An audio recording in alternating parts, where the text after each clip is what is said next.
Sometimes the price in life is enormous failure, pain, frustration, and hard work. Nothing comes easy, not in this life. But you can make it amazing. Realize now that defeat will come, and at that moment, you are at a crossroad. You have the opportunity to choose to take the high road. It's hard as hell and it hurts. There's no shelter, you'll be exposed. But at the end of it is a view that few will ever get to see. Sometimes, life sucks. Let that sink in for a moment. It's true.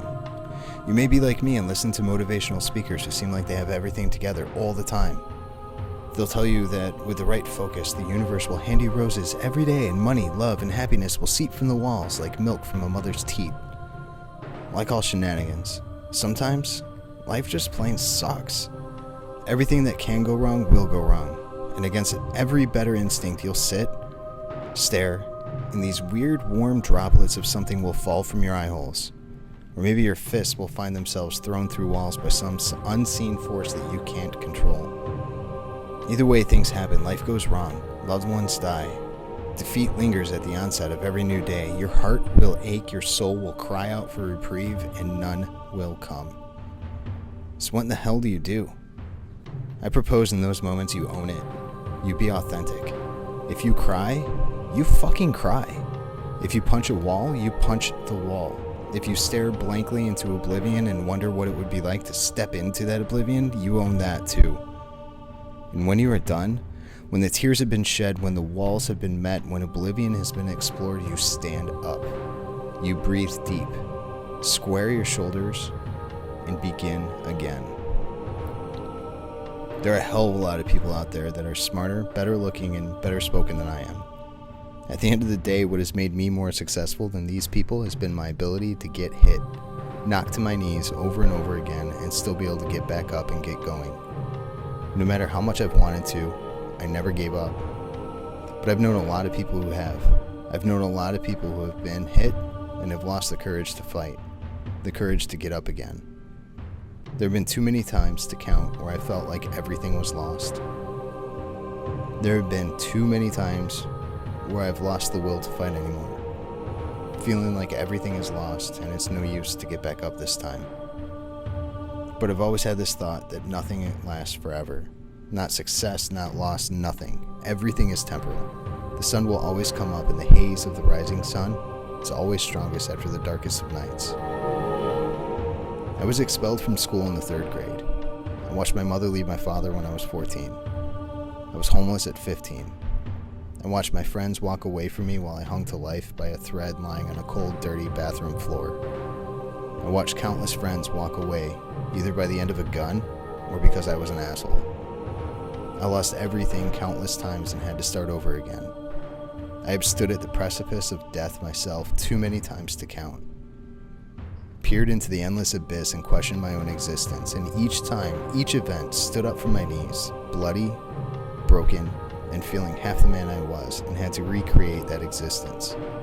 Truth be told, that's life sometimes. It just is. It's so easy to think that successful people have it easier than we do, that some intelligence, talent, luck, or comic book strength gave them the fortitude to rise above it all. Shenanigans. Fucking shenanigans. Listen to me now and personalize this. Things will never go how you plan them to go. Life will never be easy. You will get knocked down. You will hit walls that you never knew existed. You will find things inside of you that you never knew existed. That's life, and that's okay.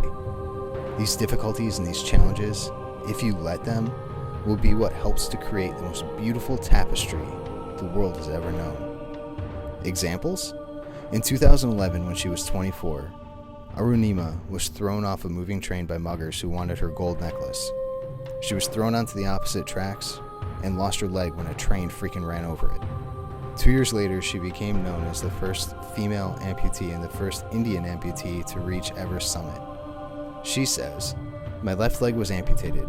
A rod was inserted in my right leg from my knee to my ankle to hold the shattered bones together. I pondered the most impossible dream I could set for myself, and I decided to climb Everest." In 2000, Oprah show guest Kelly told viewers how she survived abandonment, a plane crash, and leukemia, all before she was 12. As a baby, Kelly was left on the side of the road in Vietnam by her parents. She had a short stay in a local orphanage, and then in 1975, she was part of Operation Baby Life, a program that evacuated thousands of babies from Vietnam. Kelly was placed on a plane destined for the United States, but her journey did not go smoothly. The plane she was on crashed, killing 150 passengers. Kelly was eventually adopted by a couple in Seattle, but the obstacles didn't stop there. At age 11, she was diagnosed with leukemia. With fight and determination, Kelly overcame her disease and went on to become a healthy, successful adult. She says, "I really don't know why I was chosen to be one of the survivors. I feel incredibly lucky, and I feel like I've got a lot of second chances." She goes on to say, "These obstacles that had happened in my life gave me strength and fueled my motivation to live and to succeed and to go on." When he was just 10 years old, Ibrahim Hamato lost both his upper limbs in a train accident, but that didn't stop him from going on to reach his goals. With a paddle in his mouth, the Egyptian father of 3 went on to win the silver medal at the 2013 African Para-Table Tennis Championships. So if you want anything in life, you're gonna take hits. Shit is going to happen. The more you want, the bigger it is, the more hits you're gonna take. There's a price for everything. Sometimes the price in life is enormous failure, pain, frustration, and hard work. It doesn't come easy. It never will, but you can choose to make it amazing. Realize now that defeat will come. And at that moment, when you're standing at the crossroad, when you're looking at the high road or the easy way out, choose the high road. It may be hard as hell. It's gonna hurt like hell. There will be no shelter, and you may be alone. But at the end of it, you'll see something and leave something behind that the world never even knew existed, but needed to see.